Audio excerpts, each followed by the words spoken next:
पे सारा, ठीक है। और आपने लैब भी कर लिया, आई होप। अब पहले तो मैं आपको जो लास्ट लेक्चर में मैंने आपको जो करवाया था, पहले थोड़ा सा वो रिपीट करवाता हूँ।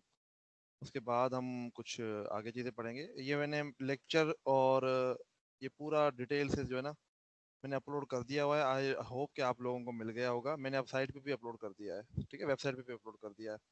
ये असल में इसमें लेक्चर स्लाइड्स भी हैं और कुछ और भी चीज़ें थी, कोड भी था।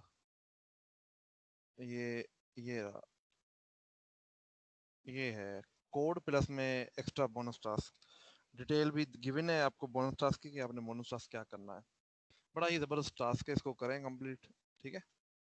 तो ये कोड जो मैं अभी आपको दिखा रहा हूँ ये आपके साथ पहले शेयर्ड है। वजह ये है कि आपको समझ में आ जाए चीज़ें।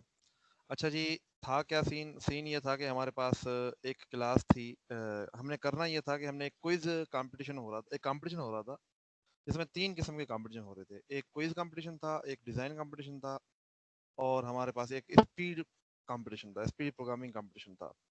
हमने ये करना था कि उसके लिए एक सॉफ्टवेयर बनाना था, ठीक है ना। तो सबसे पहले पहले हमने एक कंपटीशन की क्लास बनाई थी जो हमारी मेन क्लास है, जिसको हम बेस क्लास कहते हैं, ठीक है ना। अच्छा, बेस क्लास को जो है ना जावा में अगर आप कभी अगर आपको जावा सीखना पड़े तो जावा में इसको सुपर क्लास कहते हैं, बेस क्लास को, ठीक है। और चाइल्ड क्लास है ना, उसको फिर कुछ और नाम होता है इसका, सब क्लास। चाइल्ड क्लास को सब क्लास कहते हैं कि उसकी सब क्लास, ठीक है। खैर, हमने ये किया था कि कंपटीशन की क्लास के अंदर एक उसका किस यूनिवर्सिटी के बच्चे हैं, कितने लोग उसमें पार्टिसिपेट कर रहे हैं, किस डेट को है, मार्क्स कितने उसने उठाए, ये हमें कैलकुलेट करना था पैरामीटर। और उसके बाद एक टाइप जो है, ये किस टाइप का कंपटीशन है, डिजाइन का है, क्विज का है या स्पीड का है। और डीप कॉपी का एक फंक्शन था, ठीक है। कंस्ट्रक्टर बनाए थे और एक प्रिंट इन्फो नाम से फंक्शन बनाया था, ठीक है। अच्छा, ये बात आपने जहन में रखनी है कि पॉलीमॉर्फिज्म या फंक्शन ओवरराइडिंग तब होगी जब आपके पेरेंट क्लास में वो मौजूद होगा। अगर आपके पेरेंट क्लास में वो मौजूद नहीं है तो आपका पॉलीमॉर्फिज्म नहीं हो पाएगी, ठीक है ना। अगर ये प्रिंट इन्फो इधर नहीं होगा तो पॉलीमॉर्फिज्म नहीं हो पाएगी, ठीक है, क्योंकि बेस क्लास चाइल्ड क्लास के फंक्शन तो कॉल ही नहीं कर सकता, तो इसका इधर होना जरूरी है। अच्छा, फिर हमने इसको इम्प्लीमेंट किया था, इसकी इम्प्लीमेंटेशन पे फिलहाल मैं नहीं जाता। अच्छा जी, उसके बाद हमने एक क्लास बनाई थी क्विज की, ठीक है। तो क्विज के अंदर क्या था, क्विज इसको इनहेरिट कर रहा था। क्विज के अंदर था की। ये की अगर आपने इस कोड को खोल के देखा हो ना तो मैंने इसमें की भी एक अपलोड की हुई है, की फाइल। तो ये असल में वो की है जो एक्चुअल में जो असल नंबर वाली है, ठीक है ना। तो आपने क्या करना है, ये जो 21 मैंने इसलिए लिखा है ताकि हम नल भी आखिर में स्टोर करा सकें। बाकी मर्जी है, आप जैसे करना चाहें। प्रिंट इन्फो का फंक्शन था और इसके कंस्ट्रक्टर था, ठीक है, डिस्ट्रक्टर था। अब ये जो की है ये हमने इसमें एंटर करनी है, ठीक है, जो यूजर उसमें एंटर करेगा। अच्छा, स्पीड प्रोग्रामिंग के अंदर क्या था, ये मार्क्स उसने कितने जो है वो पर जो है वो क्वेश्चन किए हैं, क्योंकि स्पीड प्रोग्रामिंग में मल्टीपल क्वेश्चन होंगे, 5 क्वेश्चन होंगे। अब कितने क्वेश्चन उसने अटेम्प्ट किए हैं और हर क्वेश्चन में कितने मार्क्स हैं। अगर इसमें 3 है तो उसकी साइज 3 बन जाएगी, अगर इसमें 5 है तो उसकी साइज 5 बन जाएगी। वो डिपेंड करता है, ये क्वेश्चन में लिखा हुआ था, ठीक है। इसमें भी प्रिंट इन्फो का फंक्शन है। इसी तरह से एक डिजाइन की क्लास थी, ठीक है, डिजाइन की क्लास ये थी। इसमें डिटेल्स रिमार्क्स थे कि उस स्टूडेंट ने उसकी डिजाइन के बारे में क्या डिटेल आप देना चाह रहे हैं, अच्छी थी, बुरी थी। और उसके 3 कैटेगरीज थी कि हर कैटेगरी में उसके कितने मार्क्स हैं। और इसमें भी प्रिंट इन्फो का फंक्शन बना हुआ है, ठीक है। अब मेन क्लास हमने एक बनाई थी जिसके अंदर हमने क्या करना था, हमने करना ये था, हमने एक कंपटीशन की क्लास बनाई। अब कंपटीशन क्या है, कंपटीशन आपका है ये बेस क्लास, ठीक है, इसका पॉइंटर है, बेस क्लास का पॉइंटर है। अच्छा, उसमें हमने एक साइज इसकी दी है। अब इसको हमने रीड करवा दिया है, फाइल से रीड करवा दिया है। ये इस पे जाते हैं कि रीड कैसे करवाया है, रीड हमने करवा दिया है। अब इस पीटीआर के अंदर मल्टीपल टाइप के ऑब्जेक्ट हैं। कोई कंपटीशन क्विज का ऑब्जेक्ट है, कोई डिजाइन का ऑब्जेक्ट है, कोई स्पीड का ऑब्जेक्ट है। हालांकि ये क्लास क्या है, कंपटीशन, बट इसमें मल्टीपल ऑब्जेक्ट है। ये कैसे पॉसिबल हो सकता है, क्योंकि ये सारे इससे इनहेरिटेड है। अगर आप डिजाइन देखें तो design is inherited from competition. अगर आप क्विज देखें that is inherited from competition. Inheritance का मतलब क्या है कि ये सारे के सारे एट्रीब्यूट ये कंपटीशन के एक्सेस कर सकते हैं, जो कि प्रोटेक्टेड होंगे या पब्लिक होंगे। और ये क्योंकि इनहेरेंट पब्लिक है, इसलिए पब्लिक वाले सारे एक्सेस कर सकते हैं।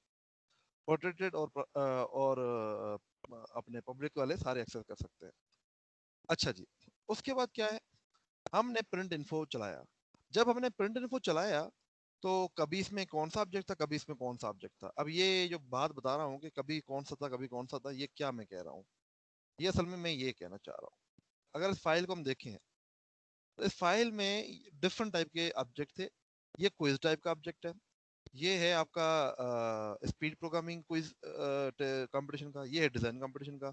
अब इसकी डेटा जो है ना, यहाँ तक तो सिमिलर है सबकी, ठीक है। इधर यूसीपी है, फास्ट है, यूनिवर्सिटी, इधर चेंज है। इधर भाई क्योंकि क्विज टाइप है तो उसमें हमने की लेनी है। अगर वो स्पीड प्रोग्रामिंग है तो नंबर ऑफ क्वेश्चन पूछने हैं और हर क्वेश्चन के मार्क्स पूछने हैं। अगर वो डिजाइन कंपटीशन का है तो आपने रिमार्क्स पूछने हैं और आपने 3 उसकी कैटेगरी में नंबर डालने हैं। तो इस तरह से मल्टीपल ऑब्जेक्ट है रेंडमली। तो सबसे पहले पहले हमने इसको रीड करने के लिए किया क्या था, अगर इसका आपने इस कोड को देखा हो, मैंने फाइल को ओपन किया, ठीक है, साइज को रीड किया, ये साइज पास बाय रेफरेंस हो रहा है, ठीक है। कंपटीशन को मेमोरी दे दी, ठीक है, ये पॉइंटर है अगेन, ठीक है। अब इस पॉइंटर को सबसे पहले पहले हमें किस टाइप का कंस्ट्रक्टर देना चाहिए, ये डिपेंड करता है कि किस टाइप का आप कंपटीशन कर रहे हैं। अगर कंपटीशन क्यू टाइप का है, क्योंकि हम इस तरह से पहले पहले रीड कर रहे हैं कि कंपटीशन किस टाइप का है, तो आपने उसकी रिलेवेंट इन्फॉर्मेशन सारी रीड करनी है, ये सारी इन्फॉर्मेशन रीड कर ली। और क्विज टाइप का जो है ना एक ऑब्जेक्ट बना देना है, ठीक है, क्योंकि ये 2D है तो इसमें पीटीआर 0 मतलब 0 इंडेक्स पे वो आ जाएगा। अगर वो कंपटीशन जो है वो है आपका लेट्स सपोज स्पीड प्रोग्रामिंग, तो उसके रिलेवेंट इन्फॉर्मेशन सारी ले लेंगे और वो पास कर देंगे, ठीक है। ये मार्क्स आप यहाँ पे देखिए मैंने 0 रखे हुए हैं, ये मार्क्स आपने कैलकुलेट करने हैं, ठीक है, ये सब में 0 रखे हुए। अच्छा, अगर वो डिजाइन टाइप का है तो उस टाइप का ऑब्जेक्ट इसमें बना लें। सो वी डोंट नो कि किस टाइप का ऑब्जेक्ट है, but depending upon terms and condition ये उस पर डिपेंड करता है, ठीक है ना। अब था ये कि हमने इतने मल्टीपल ऑब्जेक्ट सारे रीड करवाए हैं, और इधर क्या हो रहा है, प्रिंट इन्फो के थ्रू सारे के सारे फंक्शन डिफरेंट है। कभी ये जो है इन्फॉर्मेशन प्रिंट कर रहा होगा किसी चीज की, कभी किसी चीज की। इसको चला के देखते हैं, अगर आपने इसको चलाया हो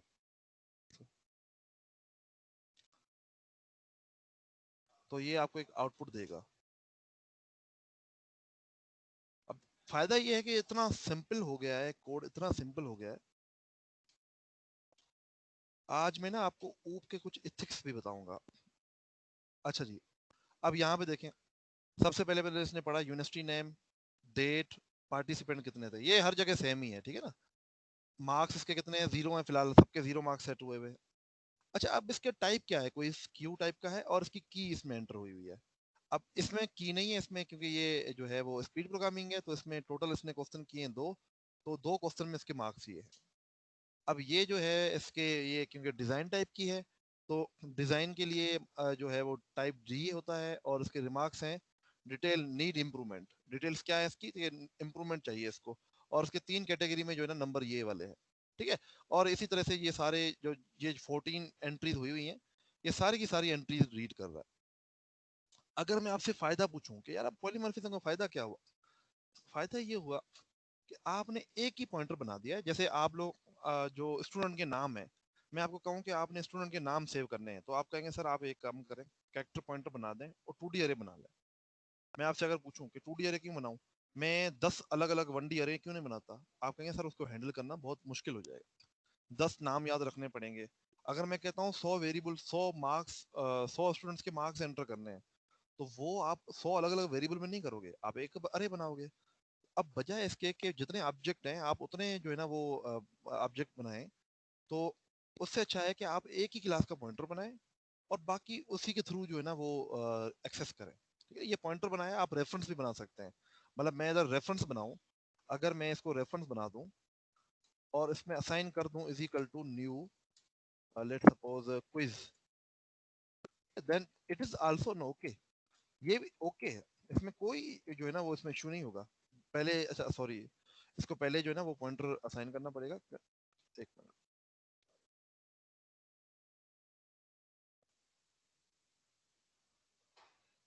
ओहो न्यू कर रहा हूँ, ठीक है। अगर मैंने क्विज का कोई पहले एक ऑब्जेक्ट बनाया हुआ है, क्विज ओ बी वो भी, ठीक है। और मैं इसको असाइन कर दूं ऐसे, ये भी मैं कर सकता हूँ, ठीक है ना, कि ये अब जो है ना इसको रेफर कर रहा है, ये पीटीआर का मतलब इसको रेफर कर रहा है, ठीक है ना। पर यहाँ पे मैं एक अरे बना दिया कंप्लीटली ताकि आपको समझ में आ जाए कि ये जो है वो रेफर के अलावा आगे चीजें भी कर सकता है, ठीक है।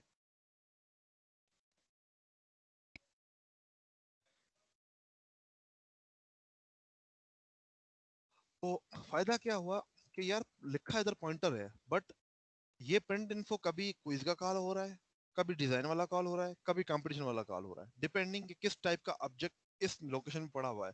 इसके जीरो इंडेक्स पे पड़ा हुआ है क्विज, तो क्विज वाला प्रिंट इन्फो कॉल हो जाएगा। इसके वन इंडेक्स पे पड़ा हुआ है स्पीड, तो स्पीड वाला जो है वो प्रिंट इन्फो कॉल हो जाएगा, डिपेंडिंग अपॉन, ठीक है ना। अच्छा जी, यहाँ तक किसी को प्रॉब्लम हो पॉलीमॉर्फिज्म में, जैसे अजी आप आज भी आपने एक फंक्शन बनाया होगा एरिया कैलकुलेट करने के लिए, ठीक है ना। इसमें मैंने आपको मल्टीपल फंक्शन कहा है कि बनाने के लिए, वो आप फंक्शन बनाएं, ठीक है ना। जैसे कैलकुलेट, इसमें जो है ना वो कैलकुलेट मार्क्स का फंक्शन है, तो जाहिर सी बात है क्विज कंपटीशन अगर है तो उसका कैलकुलेट मार्क्स का फंक्शन कैसे बनेगा कि कितने जो है वो उसने सही को आंसर दिए हैं, जितने की से मैच करते होंगे वो सारे आपके हो जाएंगे, ठीक है ना। तो डिपेंड करता है कि आपका जो है ना वो इसमें कैलकुलेशन किसी और तरीके से हो रही है, और स्पीड में अगर जाएं, इसमें कैलकुलेशन कैसे हो रही है कि नंबर ऑफ क्वेश्चन कितने अटेम्प्ट किए हैं उन सबको प्लस कर दो, अगर दो किए दो को प्लस कर दो, तीन किए तीन को प्लस कर दो। इसमें मार्क्स की कैलकुलेशन ऐसे होती है। डिजाइन के अंदर कैसे होती है कि तीन कैटेगरी में कितने नंबर आए उन सब कर दो, तो ऑटोमेटिकली उसके हिसाब से कैलकुलेशन हो जाएगी, ठीक है। तो पॉलीमॉर्फिज्म का समझ में आ रहा है कि कहानी क्या है, व्हाट इज पॉलीमॉर्फिज्म, किसी भी स्टूडेंट को इसमें कोई कंफ्यूजन जी।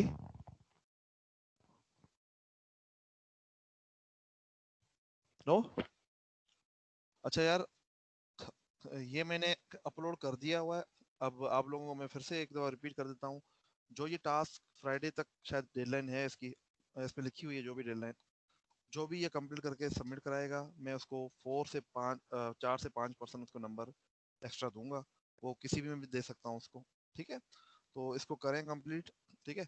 असाइनमेंट 4 आपकी मैं बना रहा हूँ, तकरीबन बन चुकी है। वो एक बहुत ही एक्सटेंसिव एप्लीकेशन है, ठीक है ना। असल में वो इसमें एक ही क्वेश्चन है, बट वो क्वेश्चन बहुत बड़ा है, ठीक है ना। समझेंगे, एक छोटा सा प्रोजेक्ट है। अगली क्लास में मैं आपको पहले वो करवाऊंगा खुद से काफ़ी उसमें से चीज़ें, ठीक है, उसकी पूरी डिटेल समझाऊंगा। उसके बाद आप लोगों को जो है ना मैं उसके बाद हम लोग क्या करेंगे, हम लोग जो है उसको इम्प्लीमेंट करेंगे, और बकिया पोर्शन आप लोगों ने करना है उसका, तो वो आपके एज असाइनमेंट 4 हो जाएगी। बट ये है कि जब आप वो पूरा टास्क खत्म कर लोगे ना, तो आपका जो है ना वो समझें कि आपको क्लियर हो जाएगा, क्रिस्टल क्लियर हो जाएगा कि ये ऊप जो है ना वो कैसे काम करती है, ठीक है। आज मैंने आपको एक और चीज पढ़ानी है, ठीक है। जैसे आज आपने एक लैब के अंदर क्वेश्चन किया था कि आपने एरिया कैलकुलेट करना है, ठीक है ना। ऊपर क्लास थी शेप, नीचे क्लास थी सर्किल, उसके नीचे क्लास थी ट्रेंगल। अब मुझे ये बताएं कि आपने ट्रेंगल का एरिया कैलकुलेट किया था, उसका फार्मूला आपको पता है, ठीक है। आपने रेक्टेंगल का कैलकुलेट किया, उसका फार्मूला भी पता है। बट जो शेप की क्लास है उसके एरिया के फंक्शन में क्या लिखा आपने? सर जी, 0, जी, sir zero, return return zero ji, करवाया था। रिटर्न जीरो, देखो ना, बिल्कुल सही, आपने रिटर्न जीरो करवा दिया। देखिए ऐसे फंक्शन को कहते हैं यूजलेस फंक्शन, मतलब उसमें क्या हमें कॉल करना, उसमें जरूरत ही नहीं है, उसको हमें बताने की जरूरत ही नहीं है ना, ऐसे फंक्शन को हमें जरूरत ही नहीं है, ठीक है। तो हमारे पास कुछ फंक्शन ऐसे होते हैं जिनको एज सच कॉल करने की कोई खास जरूरत ही नहीं है, ठीक है। अगर मैं आपको कहूँ कि यार ये जो कंपटीशन की क्लासें हैं, ये जो जितनी भी क्लासें पड़ी हुई है, जैसे ये क्विज की क्लास है, इनमें तो इसका जो अगर कैलकुलेट मार्क्स का फंक्शन है आपको पता समझ में आता है, डिजाइन का भी समझ में आता है, स्पीड का भी समझ में आता है। जो ये कंपटीशन की क्लास है इसका कैलकुलेट का फंक्शन क्या करेगा, इसके कैलकुलेट का फंक्शन, अगर मैं कैलकुलेट का फंक्शन बनाता हूँ इसका, जो रिटर्न करता है मुझे फ्लोट,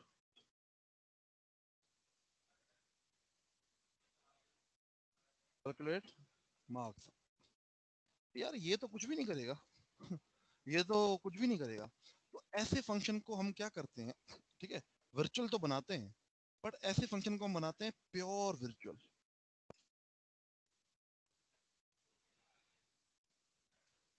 प्योर वर्चुअल का मतलब होता है कि आप उसके आगे इक्वल टू 0 लगा दें।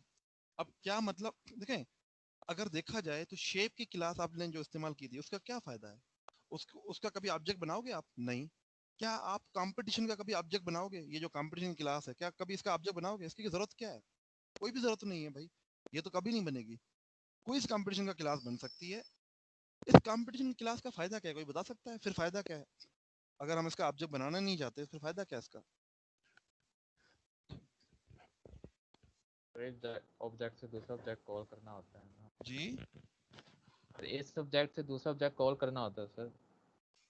आपकी आवाज यार मुझे समझ नहीं आ रही। सर इस ऑब्जेक्ट के थ्रू हमने दूसरा ऑब्जेक्ट भी तो कॉल करना होता है। अच्छा, आप जिसने जो लफ्ज कहा है ना, इस ऑब्जेक्ट के थ्रू दूसरा, नहीं, इस ऑब्जेक्ट के थ्रू नहीं, इस क्लास के थ्रू हम दूसरी क्लास का ऑब्जेक्ट बना सकते हैं। मतलब यस डिजाइन का जो ओके। ऑब्जेक्ट बनता है ना, वो असल में कंपटीशन की क्लास के थ्रू बनता है।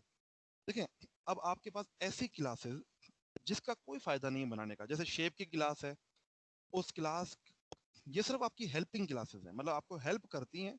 मतलब ये जो मैंने इतने सारे कंस्ट्रक्टर लिखे हुए हैं, फंक्शन लिखे हैं, डीप कॉपी लिखी हुई हैं, ये मुझे फिर से नहीं करनी पड़ेंगी इसके चाइल्ड क्लासेस में, डिजाइन में भी नहीं करनी पड़ेंगी, क्विज में भी नहीं। बट इस क्लास खुद का कोई वजूद नहीं है, ठीक है ना? मैं अगर आपको कहूँ कि मुझे जगह बनानी है, ठीक है, आपको विजुअलाइज नहीं होगा। बट अगर मैं आपको कहूँ कि यार इतने स्क्वायर फीट की जगह है और इसमें पहली स्टोरी पे ये होगा, दूसरी स्टोरी पे ये होगा और ग्राउंड फ्लोर पे ये होगा, आपको फौरन जहन में आया, एक खाका बनना शुरू हो जाता है, ठीक है ना? तो अगर मैं आपको कहूँ कि एक फंक्शन बनाना है, ड्रॉ, ड्रॉ का फंक्शन है शेप में। अब शेप ड्रॉ करना है, इसका मतलब पता नहीं क्या। अगर मैं आपको कहूँ सर्किल ड्रॉ करना, तो आप मुझे पूछेंगे सर रेडियस कितना रखना है, आपको फौरन समझ में आ जाएगा, ठीक है ना? तो एग्जैक्टली इसी तरह से कंपटीशन क्लास इज नथिंग, ठीक है, शेप क्लास इज नथिंग। ऐसी क्लास को हम कहते हैं एब्स्ट्रैक्ट क्लास। ऐसी क्लासेस जिनका ऑब्जेक्ट हमें बनाने की जरूरत ही ना पड़े, ठीक है, उन क्लास को हम एब्स्ट्रैक्ट क्लास कर देते हैं। क्या कर देते हैं? Abstract class.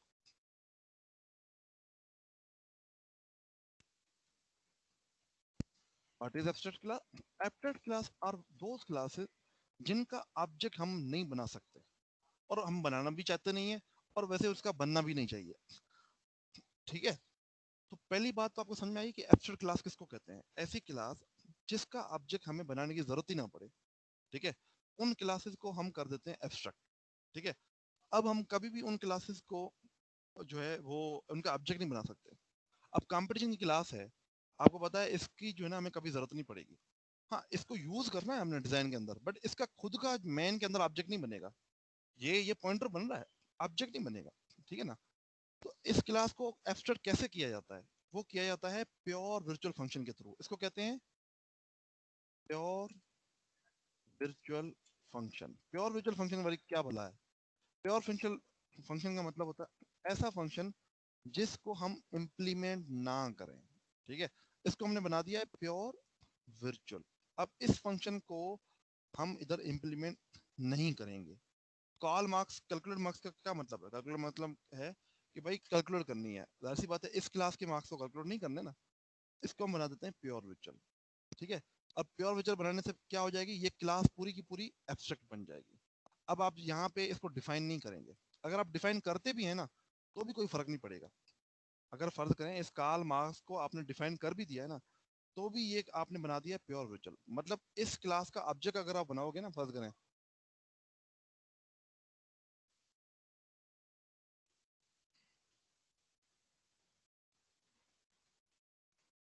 तो ये आपको नहीं बनाना देगा ऑब्जेक्ट। अब abstract class type not allow, ये एब्स्ट्रैक्ट क्लास बन गई। एब्स्ट्रैक्ट क्लास बनाने के लिए क्या करना पड़ता है? किसी भी फंक्शन को आप प्योर वर्चुअल बना दो, को बना दें।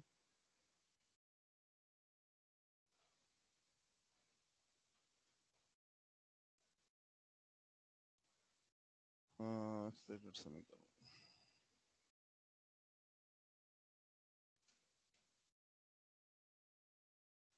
ठीक है, और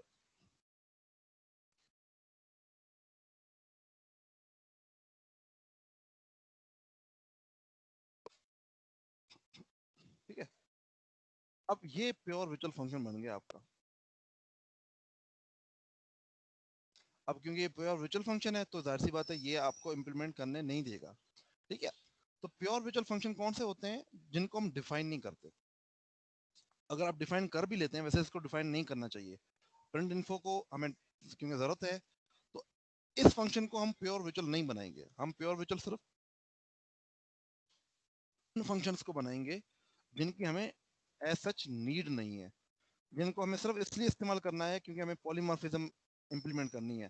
देखो ना, अगर मैं कैलकुलेट मार्क्स का जो फंक्शन है, अगर मैं इसमें नहीं लिखूंगा तो इसके चाइल्ड क्लास के कैलकुलेट मार्क्स के फंक्शन को कैसे एक्सेस करूंगा? ठीक है ना, क्योंकि उनमें तो बनना है ना, ये कैलकुलेट मार्क्स डिजाइन के अंदर बनना है, क्विज के अंदर भी बनना है, स्पीड के अंदर भी बनना है, ठीक है। तो ये कैलकुलेट मार्क्स कहाँ पे डिफाइन होंगे? इसके चाइल्ड में होंगे, ठीक है। अच्छा, मैं आपको एक छोटी सी हायरार्की समझाता हूँ पहले, फिर मैं आपको बाद में इस पे फिर से ले आता हूँ।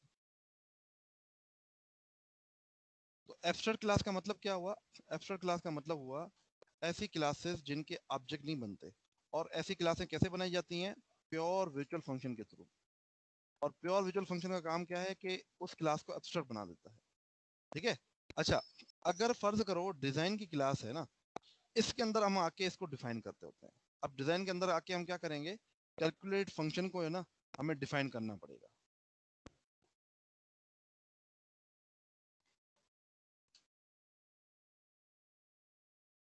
अच्छा, अभी यहाँ पे आप देख रहे हैं कि ये आपको एरर दे रहा है। स्पीड की क्लास को हमने जो है एब्स्ट्रैक्ट बनाया कहाँ है? आप में से कोई बता सकता है कि ये स्पीड की क्लास को एब्स्ट्रैक्ट क्यों कह रहा है, या क्विज की क्लास को ये एब्स्ट्रैक्ट क्यों कह रहा है? कोई बता सकता है? शाबाश, ये एरर दे रहा है। हालांकि मैंने तो अभी कंपटीशन की क्लास को एब्स्ट्रैक्ट बनाया है, इसको एब्स्ट्रैक्ट बनाया है। ये कैसे एब्स्ट्रैक्ट बन गए बाकी? सर वो शाबाश जो कंपटीशन की क्लास है वो आई थिंक बेस क्लास है, और जो जी, बकाया जो क्लासेस हैं उससे कंपटीशन की क्लास बेस क्लास है, ये बात मुझे समझ में आ गई। देखो, कंपटीशन की क्लास है ना, उसके नीचे तुम्हारे पास मजीद 3 क्लासेस है, ठीक है, जो इससे इनहेरिट हो रही है। ऐसा साइन होता है इनहेरिटेंस का, ठीक है। एक आपके पास क्लास है डिजाइन का, एक आपके पास क्लास है क्विज का, और एक आपके पास क्लास है स्पीड प्रोग्रामिंग का। इशू ये है इशू ये है कि इस कंपटीशन की क्लास से ये तीनों इनहेरिट कर रही हैं। और आपको पता है इनहेरिटेंस का मतलब क्या होता है? जो कंपटीशन की क्लास के अंदर होगा वो इन तीनों के अंदर भी आ जाएगा। अब ये क्या है? प्योर वर्चुअल फंक्शन है। तो ये प्योर वर्चुअल फंक्शन भी तो ये इनहेरिट करेंगे ना, ये डिजाइन और क्विज और स्पीड जो है, ये इसका प्योर वर्चुअल फंक्शन भी तो इनहेरिट करेंगे। इसका मतलब है ये भी अब तीनों अब एब्स्ट्रैक्ट हो गई, ये तीनों ही अब एब्स्ट्रैक्ट हो गई। अब इसका हल क्या है? इसका हल ये है कि आप इसको इधर रीडिफाइन करें, इनको डिफाइन करें। क्या मतलब? कि ये कैलकुलेट फंक्शन जो है ना,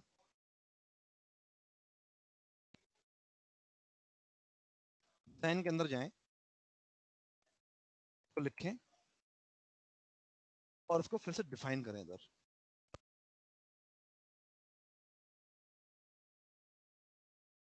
अब आप यहाँ पे देखें, डिजाइन से ये हट गया। क्यों हट गया? क्योंकि डिजाइन के अंदर जाके मैंने इसको क्या किया है, ये फंक्शन को इम्प्लीमेंट करने की ट्राई की है। अब मैं इसको इम्प्लीमेंट करता हूँ डिजाइन के फंक्शन के अंदर। एक डिजाइन के अंदर मार्क्स कैसे कैलकुलेट होती हैं? 3 कैटेगरी होती हैं, आपने तीनों को ऐड करना है और रिटर्न करना है।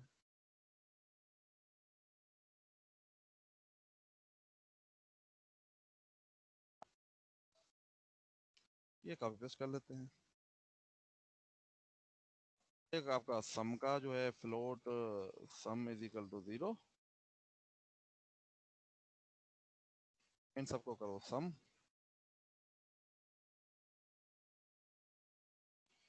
ठीक है। और मार्क्स आपके क्या हो जाएंगी? Is equal to some. ये आपकी मार्क्स हो गई। ये मार्क्स जो है ये आपका, एक मिनट, ये हाँ एम कैपिटल था। ये मार्क्स का एट्रीब्यूट आपने सेट कर दिया है और आपने रिटर्न कर दिया है किसको? इसको जो है ना हमें वो करना चाहिए था, वाइड करना चाहिए था, क्योंकि हमने मार्क्स का एट्रीब्यूट अलग से लिया हुआ है। अगर हम नहीं लेते तो हम इसको रिटर्न भी डायरेक्ट करवा सकते हैं। चलें इसको रिटर्न करवा देते हैं, फिलहाल रिटर्न मार्क्स।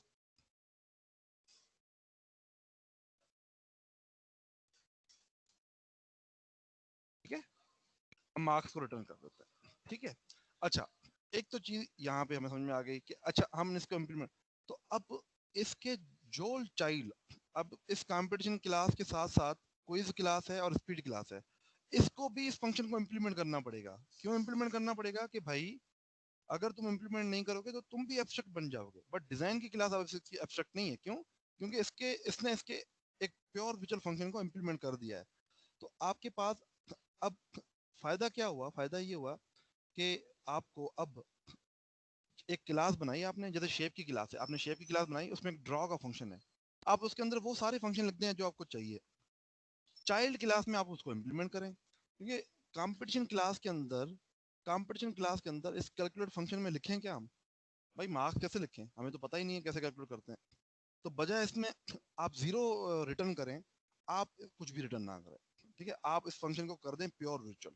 प्योर विजुअल का मतलब है कि इस फंक्शन को अब हम कहीं भी कॉल नहीं कर, ठीक है, इस फंक्शन को अब हम कहीं भी कॉल नहीं कर रहे। ठीक है, ये फंक्शन प्योर विजुअल है। अब जो जो चाइल्ड इसको जो है ना इम्प्लीमेंट करेगा, जैसे डिजाइन ने किया है, वो एब्स्ट्रैक्ट नहीं होगा, बाकी सारे एब्स्ट्रैक्ट हो जाएंगे। तो अब हम इसको स्पीड के अंदर भी कर देते हैं इम्प्लीमेंट, और इसको क्विज के अंदर भी इम्प्लीमेंट कर देते हैं। ठीक है, तो क्विज के अंदर थोड़ा सा लूप लगेगा, स्पीड के अंदर जो है वो इजीली हो जाता है। बहरहाल इसको आप लोग खुद देख लीजिएगा। एब्स्ट्रैक्ट करने का फायदा क्या है कि अब हम इस क्लास का जो है ना वो ऑब्जेक्ट नहीं बना सकते।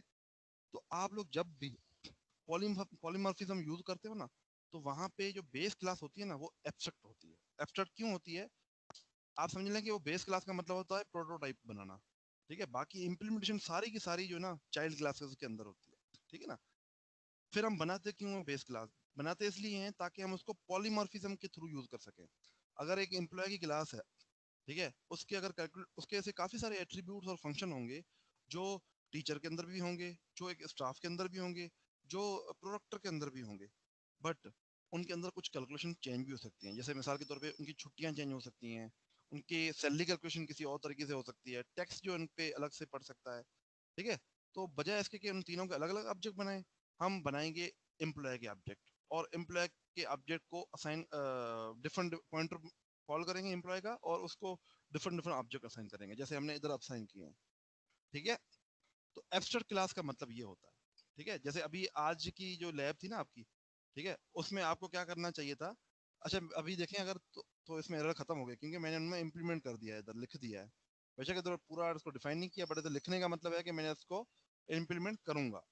ठीक है, अब ये सारी क्लासेस एब्स्ट्रैक्ट नहीं हुई, सिर्फ कंपटीशन क्लास एब्स्ट्रैक्ट है, बाकी एब्स्ट्रैक्ट नहीं है। ठीक है, तो अब अच्छा इसमें एक और चीज थी जो मैंने आपको कही है, बट आपने पता नहीं नोट किया कि नहीं। ये जो प्रिंट इन्फो का फंक्शन जो मैंने इधर लिखा है, जब मैंने डिजाइन का फंक्शन इंप्लीमेंट किया है ना, ये डिजाइन का फंक्शन जब मैंने इंप्लीमेंट किया है, एक तो तरीका ये है कि मैं कंपटीशन क्लास के जितने भी एट्रीब्यूट्स हैं वो सारे के साथ, जैसे यूनिवर्सिटी डेट वगैरह, मैं सारे के सारे इधर लिखूं। दूसरा अगर आप नोट करें, मैंने यहाँ पे लिखा है कंपटीशन स्कोप रिजोल्यूशन ऑपरेटर और प्रिंट इन्फो। क्या मतलब? डिजाइन क्या है? डिजाइन एक चाइल्ड क्लास है, इसके अंदर मैंने कंपटीशन क्लास का फंक्शन कॉल कर लिया है। ठीक है, और कैसे किया है? कंपटीशन स्कोप रिजोल्यूशन ऑपरेटर और प्रिंट इन्फो। अब बजाय इसके कि वो सारे की सारी चीजें मैं लिखूं, ये फंक्शन कॉल करने से वो सारी की सारी चीजें खुद ब खुद प्रिंट हो जाएंगी। क्योंकि ये क्या करेगा? ये इसका प्रिंट इन्फो का फंक्शन कॉल करेगा, ये वाला। तो जब भी आपने, ठीक है, जब भी आपने ऐसे फंक्शंस जैसे ये प्रिंट इन्फो, ऐसे फंक्शन यूज करने हैं जो कि बेस क्लास में बने हुए हों, बेस क्लास आपकी जो है इसमें बने हुए हों, तो चाइल्ड क्लास क्या करेगा? सिंपल उनको कॉल कर लेगा। ठीक है, जैसे आपका जो असाइनमेंट का पहला क्वेश्चन है, उसमें उसने कहा है कि आपने बेस क्लास के थ्रू कॉल करना है कैलकुलेशन के लिए। कोई डिपॉजिट या वो उसके लिए था, विड्रॉ के लिए, जो आपको क्रेडिट और डेबिट के लिए जो फंक्शन बनवाने मैंने थे असाइनमेंट 1 के क्वेश्चन 1 के अंदर, उसमें वो कह रहा था कि आप पेरेंट क्लास को कॉल करें, उसका मतलब है पेरेंट क्लास के फंक्शन को कॉल करें। इधर जो डिपॉजिट का फंक्शन कॉल होगा वो पेरेंट क्लास का कॉल होगा, और फिर इसकी खुद की कोई इंप्लीमेंटेशन में जो चेंजिंग आएगी वो अब प्रिंट इन्फो क्या कर रहा है, एक तो ये पेरेंट क्लास का कॉल कर रहा है, बाकी इसकी खुद की क्या चीजें हैं कि मार्क्स इसने प्रिंट करनी है वो ये खुद कर रहा है। ठीक है, तो इससे फायदा क्या होगा, इससे फायदा ये होगा कि आपका कोड रिडंडेंट नहीं होगा। हमने रिडंडेंसी खत्म करनी थी ना, हमने ऊप के अंदर क्या करना था, कोड की रिडंडेंसी, कोड की डुप्लीकेशन खत्म करनी थी हमने, तो वो अब डुप्लीकेशन जो है ना वो खत्म हो गई है। अब देखें ये जो कॉन्सेप्ट मैं बता रहा हूँ ना, ये सारे के सारे आपको आएंगे जब आप इनकी प्रैक्टिस करेंगे। जब तक प्रैक्टिस नहीं करेंगे तब तक आपको ये चीज़ें समझ में नहीं आएंगी। इसीलिए मैंने क्या किया है, मैंने आपको अभी एक बहुत बड़ी जो है ना वो असाइनमेंट देने लगा हूँ। बहुत बड़ी से मुराद है, क्वेश्चन एक ही है बट क्वेश्चन काफ़ी लंबा है। ठीक है, तो उससे आपका ना ये दिमाग के जो है ना सारे बटन खुल जाएंगे आपके। अच्छा जी, बट जाहिर सी बात है उसमें मैं आपको हेल्प भी बहुत ज़्यादा करूँगा। ठीक है, अच्छा यहाँ तक अगर आपको क्लियर है तो मैं अटेंडेंस ले लूँ। आप लोग सोच रहे हैं आपको कोई क्वेश्चन पूछना है, वरना मैं फिर आपको जो है ना एक नया कॉन्सेप्ट है वो बताऊंगा। ओके, मैं आपको बेसिक्स आज बता दूं जो कि बहुत इंपॉर्टेंट है, और फिर हम नए कॉन्सेप्ट पे जाएंगे। सर शशि ये वाले नाम एग्जाम, नहीं लिया। जी जी, सर ये एग्जाम कब शुरू होंगे फाइनल? यार एग्जाम की डेट शीट आपको आ जाएगी। मैंने हमें सुना है कोई ये होंगे आपके पहली से, बट मुझे कंफर्म नहीं है, पहली से सुना है मैं। ठीक है, अच्छा जी, उसामा, अदनान, राक्षी, प्रेजेंट। अच्छा Munib, present sir. Usama present. Afaq, Usama present. ठीक है, Afaq, present. Uzair, present sir. Umair, please अपना माइक बंद करते हैं। Umair, Umar, present sir. Laiba, present. Shahzor, present sir. Husnain, Usman, present sir. Ali Aqdas, present. Zainab,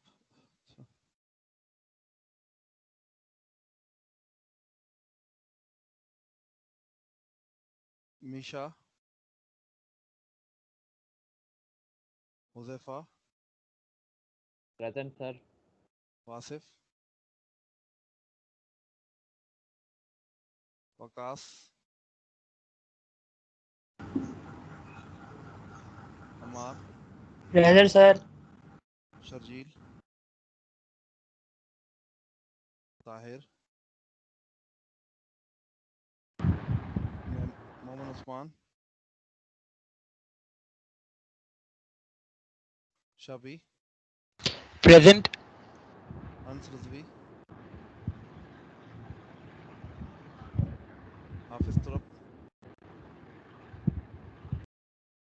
Haseeb, present sir. Mateen, Hadi, present sir. Zahid, sir ये प्रेजेंट सैयद सर। मोहम्मद अंस भी प्रेजेंट है। एक मिनट, शावेज, जाहिद है, जी sir. Sir Hafiz Tura present. Okay, और सर सैयद सर मोहम्मद वो अंस। सर वो मिशा भी प्रेजेंट है, वो कह रही है कि मेरा माइक नहीं चल रहा। कौन कौन? मिशा। मिशा, और कोई?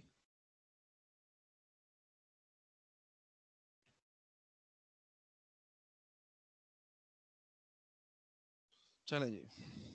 अच्छा, अब क्योंकि मैंने आपको शशके वाले लफ्ज़ कुछ भी नहीं बताए अभी तक, तो आए आज हम जो है ना वो कुछ शशके वाले लफ्ज़ भी सीखते हैं। ये बड़ा अच्छा लिंक है, इसमें एग्जांपल बड़ी अच्छी दी हुई थी, तो मैंने जो है वो आपके साथ में शेयर कर दूंगा। अच्छा, सबसे पहली पहली चीज़ ये है कि ऊप जो है ना, जो आपकी ऊप है उसके समझ लेंगे 4 सतून होते हैं। बेसिक पिलर अगर कहें ना ऊप के, तो वो 4 हैं। पहला है आपका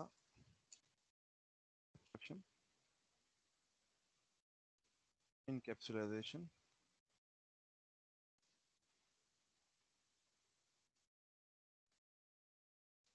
inheritance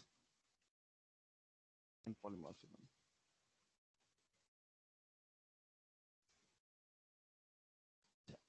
तो आपने सारी की सारी चीजें पढ़ ली हैं, बस थोड़े से मैंने नाम छशके वाले नहीं बताए। देखिए एब्स्ट्रक्शन क्या है।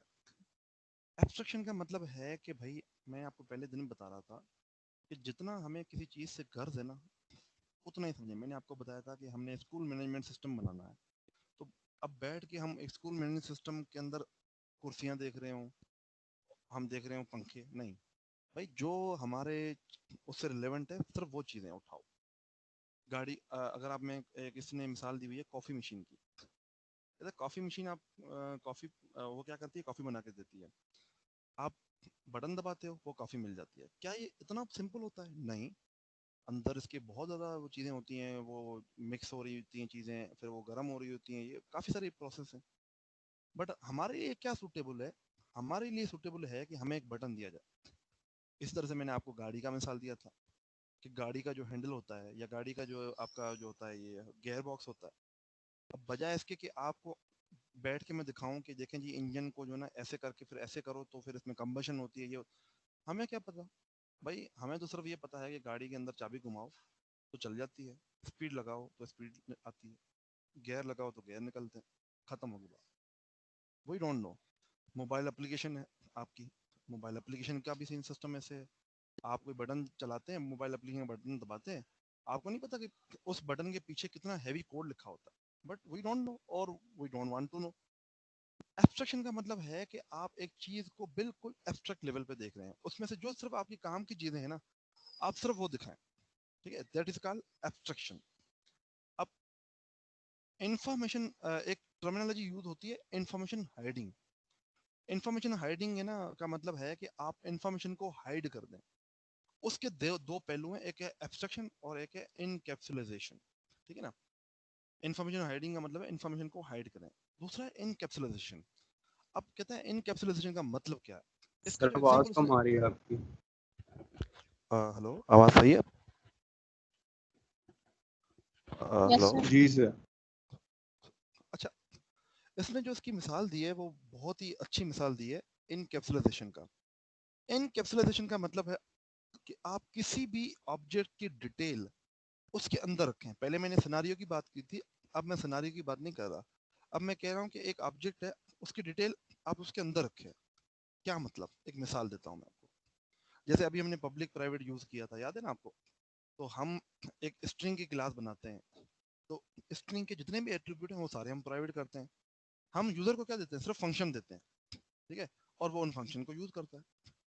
अच्छा, ये कहता है एक कैट है, अब एक कैट को इंसान है ना फीड करता है, उसके साथ खेलता है और उसके साथ सोता है, बैठता है। अच्छा, अब कैट का क्या है? कैट के मूड होते हैं, कैट हंग्री होती है, एनर्जी होती है लेवल उसमें, मियाऊ मियाऊ करती है। अब देखो एक बंदा है ना, वो उसको फीड करवा सकता है, बट वो उसका ये कंट्रोल नहीं कर सकता कि वो हंग्री कितनी है। एक कैट है ना, कितनी भूखी है, उसको भूख लगी है या नहीं ये उसका इंटरनल पैरामीटर है, ये हम उसको चेंज नहीं कर सकते। बट हम कर क्या सकते हैं? मुंह के थ्रू उसको खिला सकते हैं, पिला सकते हैं। तो अगर हम कहें कि यार कैट का जो भूखा होना या उसका जो पेट भरना, क्या ये हम पे डिपेंड करता है? करता भी है, नहीं भी करता। अगर हम खाना खिलाना छोड़ दें, पर ऐसे नहीं सोचना इसको, आप इसको इंटरनल लेवल पे सोचें कि भाई कैट का जो अंदरूनी सिस्टम है, अगर हम उसे खाना खिला रहे हैं 24 घंटे, अज्यूम करते हैं 24 घंटे, अब ये उसकी हंगर है ना, ये उसके अंदर पे डिपेंड करती है कि अगर उसने खाना खाया है तो फिर वो भूखी नहीं होगी, अगर उसने खाना नहीं खाया तो वो भूखी होगी। इसी तरह से कैट का मूड है। या छोटे बच्चे का एग्जाम्पल ले लें, ठीक है, छोटे बच्चे का एग्जाम्पल ले, आपको नहीं पता कि उसको कब भूख लगती है, कैट की जगह पे उस बच्चे को डालना, उस बच्चे के मूड का आपको नहीं पता। अब जैसे मेरी एक छोटी बच्ची है, उसका हमें नहीं पता चलता, अचानक से कभी कभी वो रोना शुरू कर देती है, या नहीं मुझे ये चाहिए, आखिर तक समझ में नहीं आता हमें कि वो क्या क्या कह रही है, कब उसको भूख लगती है। अब हम ट्रेन हो गए, हमारा दिमाग ट्रेन हो गया, बट अगेन क्या उसको वाकई में उतनी भूख लगी है या नहीं लगी हुई, ये तो उसका इंटरनल मामला आता है, ठीक है ना। तो इसको कहते हैं कि वो चीजें उसने इनकैप्सुलेट की हुई हैं वो बाहर नहीं शो कर सकती कि मुझे इतनी भूख लगी हुई है। अगर मैं आपसे पूछूं कितनी भूख, आप कहेंगे सर मुझे 2 किलो भूख लगी हुई है, ऐसे तो नहीं कहते ना। ये आपका इंटरनल पैरामीटर है, आप खाना खाते रहते हो जब तक आप सेटिस्फाई नहीं होते, ठीक है ना। तो ये आपका एक इंटरनल पैरामीटर है। तो हम इसको कहते हैं कि कुछ चीजें आपकी इंटरनल होती हैं, कुछ चीजें आपकी एक्सटर्नल होती हैं। इनकैप्सुलेशन का मतलब है कि आपके जितने भी एट्रीब्यूट हैं आप उनको इनकैप्सुलेट कर दें। इनकैप्सुलेट करने से मुराद क्या है कि आप उनको हाइड कर दें। जैसे अभी जो कंपटीशन की क्लास है उसमें हमने कुछ पब्लिक मेंबर रखे हैं, कुछ प्राइवेट मेंबर रखे हैं, कुछ पोर्ट्रेटेड रखे हैं। तो आपने उसको इनकैप्सुलेट करना है विद इन द क्लास, ठीक है। इनकैप्सुलेट करना है विद इन द क्लास, ठीक है। अच्छा, तो हमने पहले पढ़ा एब्स्ट्रक्शन। एब्स्ट्रक्शन का मतलब क्या था कि आप एक सिनेरियो या एक सिस्टम में जो काम आप करवाना चाहते हैं, मतलब आपको इंटरफेस देना चाहते हैं, आप यूजर को कॉम्प्लेक्सिटी में न डालें। जिसका जो काम है उसको उतना जो है ना वो आप चीजें दें। एक बंदा है जिसने स्ट्रिंग की लाइब्रेरी यूज करनी है, अब उसको बैठ के सिखा रहे हो कि इसमें स्ट्रिंग लेंथ फंक्शन कैसे काम करता है, ये हमारे किस काम का। उसको तो स्ट्रिंग लेंथ की फंक्शन का इस्तेमाल करना है। जैसे आप अभी डेटा स्ट्रक्चर में पढ़ोगे स्टैक एंड क्यू, अब मैंने आपको बताया था स्टैक एंड क्यू कैसे इंप्लीमेंट हो रही है, वही मतलब हमें उस पर कंसर्न नहीं है। पीछे रीग्रो हो रही है, क्या हो रहा है, we don't know and we don't want to know. हमें फिलहाल क्या करना है, हमें फिलहाल उसको रीग्रो करके दिखाना है। उसमें पुश पॉप के फंक्शन होते हैं, वो कॉल करना है बस। अब वो कैसे करते हैं हमें उसमें इंटरेस्ट नहीं है। तो दो चीजें आपको समझ में आ गई। वो एक आपको ये इंफॉर्मेशन हाइडिंग के दो प्रिंसिपल हैं, एक इनकैप्सुलेशन एंड दूसरा कि आप एब्स्ट्रक्शन। इनकैप्सुलेशन का मतलब क्या हुआ कि आप अपनी इंटरनल इंफॉर्मेशन अंदर रखें, अपने अंदर तक रखें, ठीक है। उसके बाद एक कॉन्सेप्ट आता है इनहेरिटेंस का। अगेन मैंने आपको बताया कि जहां पे आपके पास मल्टीपल ऑब्जेक्ट्स हों, मल्टीपल ऑब्जेक्ट्स के अंदर अगर कोई सिमिलरिटी है तो आप क्या करें, उनकी एक क्लास बना दें, ठीक है। That class is called base class. जैसे हमारे पास एक कंपटीशन क्लास के एग्जांपल है, 3 क्लासेस थी, स्पीड, क्विज और डिजाइन। सबके अंदर एक इन्फॉर्मेशन कॉमन थी, और वो क्या थी, ये वाली इन्फॉर्मेशन। यूनिक, उसका नाम किस यूनिवर्सिटी से आया है, पर्सन का नाम क्या है, डेट क्या है, मार्क्स कितने हैं, और उसका टाइप क्या है। तो ये वजह है इसके कि हम इसको अलग अलग देखिए, हम इसको एक क्लास में रखती है, ठीक है, क्योंकि वरना हमें ये कोड रेप्लिकेट करना पड़ता। तो जब भी आप ऊप के अंदर बैठ रहे हो, ऊप के अंदर हो, तो आपको इन प्रिंसिपल को बहुत ज़्यादा देखना है। आपने इन कैप्सुलाइजेशन का ख्याल रखना है कि चीज़ें प्राइवेट हों। आपने एब्स्ट्रक्शन का ख्याल रखना है कि यार मैंने जो फंक्शन बनाने हैं, मैंने कितनी कोई एक्सेस देनी है किसी को, ठीक है। अच्छा, आपने इनहेरिटेंस का ख्याल रखना है कि कहीं पे कोई चीज़ कॉमन है तो उसके एक क्लास बना दी जाए। फिर पॉलीमॉर्फिज्म। पॉलीमॉर्फिज्म का मतलब क्या है कि एक चीज़ की मल्टीपल शेप्स, ठीक है ना। मैंने अभी पॉइंटर आपको दिखाया था, पॉइंटर एक ही था बेस क्लास का, बट उसकी मल्टीपल शेप, कभी वो किसी ऑब्जेक्ट को पॉइंट कर रहा है, कभी वो किसी ऑब्जेक्ट को पॉइंट कर रहा है, ठीक है ना। तो पॉलीमॉर्फिज्म का मतलब ये है। तो ये 4 इंपॉर्टेंट कॉन्सेप्ट हैं आपके। तो अब जब भी आपने कोई प्रोजेक्ट बनाना है, जब भी आपने कोई चीज करनी है, तो आपने ऊ के इन कॉन्सेप्ट का बहुत ज्यादा ख्याल रखना, ठीक है। मैं आपको एक असाइनमेंट 4 आपकी ये दिखाता हूँ। अभी हम इसको फाइनल नहीं करने, कल मैं आपको शायद बताऊँ इसके बारे में, बट अभी इसको मैंने कंप्लीट भी नहीं किया है, इसको अभी कुछ लिख रहा हूँ, ठीक है। तो ये बहुत ही जो है वो एक ये तो खैर पॉलीमॉर्फिज्म है। एग्जांपल मैंने कहाँ पे रखी है इसकी, एक मिनट, असाइनमेंट्स के अंदर एक बहुत ही एक्सटेंसिव प्रॉब्लम है और बहुत ही बेहतरीन कॉन्सेप्ट है। अच्छा, असाइनमेंट है क्या कि आपके पास एक यूनिलिंक सिस्टम है, यूनिवर्सिटी का एक सिस्टम है, ठीक है ना। वो क्या करता है कि वो आप समझें कि यूनिवर्सिटी के लिए आपने एक ऐप बनानी है जिसमें आप पोस्ट कर सकते हैं। अब वो पोस्ट किस चीज़ की हो सकती है, इवेंट की हो सकती है, आप कोई चीज़ सेल करना चाहते हैं उसकी हो सकती है, या कोई जॉब अपॉर्चुनिटी कोई आप अपलोड करना चाहते हैं उसकी हो सकती है। अब इवेंट है, उसमें लोग रजिस्टर करेंगे, तो आपकी जो इवेंट वाली पोस्ट है उसमें कुछ ऐसा सिस्टम होना चाहिए कि लोग रजिस्टर कर सके। आप सेल कर रहे हैं, सेल के अंदर बिडिंग होती है, हर बंदा इसमें हिस्सा लेता है। कोई कहता है मुझे 50 रुपए की, कोई कहता है 100 रुपए की, कोई कहता है 10 रुपए की, ठीक है। जिसकी प्राइस ज्यादा होगी उसको वो मिल जाएगी, ठीक है। तो ये सारी चीजें, अच्छा एक जॉब की है, जॉब के लिए स्किल्स मैच होने चाहिए। अब ये सारी डिटेल इसमें लिखी होगी, ये डॉक्यूमेंट मैं बना रहा हूँ अभी, ये बहुत कंप्लीट डॉक्यूमेंट बनेगा आपका। पर्पस क्या है इसका, पर्पस ये है कि आपने एक पूरा कंप्लीट प्रोजेक्ट बनाना जिससे आपको ऊप का पूरा समझ में आए कि ऊप है क्या। अच्छा, इसमें जिन चीज़ों का ख्याल रखना है, ये कहता है high Cohen and low coupling. High Cohen और लो कपलिंग का मतलब क्या है? लो कपलिंग का मतलब होता है कि आपके जो फंक्शन है ना वो आपस में इतने ज़्यादा डिपेंडेंट ना हो। मिसाल के तौर पे आपने डीप कॉपी का फंक्शन बनाया है, तो डीप कॉपी के लिए आपने बनाया होता है स्ट्रिंग लेंथ का फंक्शन, ठीक है।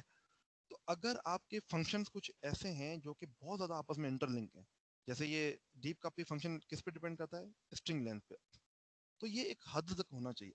ऐसा ना हो कि आपके 3-4 फंक्शन हायरार्की बनी हो, फंक्शन 1 फंक्शन 2 पे डिपेंड करे, फंक्शन 2 फंक्शन 3 पे डिपेंड करे, फंक्शन 3 फंक्शन 4। ऐसा नहीं होना चाहिए। ये कम से कम होनी चाहिए आपकी डिपेंडेंसी जो ना। इसी तरह से क्लासेस है, एक क्लास दूसरी क्लास पे डिपेंडेंट ज़्यादा नहीं होनी चाहिए, ठीक है ना। तो इसको कहते हैं high Cohen and low coupling. दूसरा असल में आपने ख्याल रखना है कि मैक्सिमम इनकैप्सुलाइजेशन हो और इन्फॉर्मेशन हाइडिंग हो। अब मैंने आपको बताया इन्फॉर्मेशन हाइडिंग का मतलब क्या है, कि आपने उनको प्राइवेट प्रोटेक्टेड जहाँ भी जो भी चीज़ें इस्तेमाल हो रही हैं वो करनी है, कोड डुप्लीकेशन कम से कम हो। जाहिर सी बात, अगर आप इनहेरिटेंस यूज़ करोगे, अगर आप पॉलीमॉर्फिज्म यूज़ करोगे, जैसे मैंने अभी फंक्शन प्रिंट इन्फो को बेस क्लास के फंक्शन को कॉल किया था चाइल्ड क्लास में, आप ये करोगे तो आपके कोड की डुप्लीकेशन कम से कम होगी।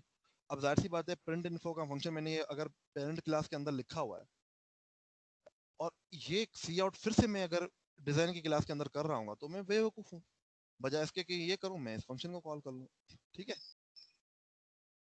अच्छा, ये मैं आपको बता रहा हूँ कि प्रिंसिपल्स को आपने ख्याल रखना है ये इन चीज़ों का। अच्छा, you should use base class method to retrieve और मैनिपुलेट सुपर क्लास प्रॉपर्टी। अच्छा, ये सुपर क्लास, ये क्योंकि मैंने ये जो असाइनमेंट की हुई है ना, ये सब में पहले जावा में थी, तो ये सुपर क्लास का मतलब जहाँ क्या है कि और ठीक है ना, सुपर क्लास या बेस क्लास जो भी आप इसको यूज करना चाहते हैं। और चाइल्ड क्लास को ये क्या कहता है? चाइल्ड क्लास को ये कहता है सब क्लास, ठीक है ना।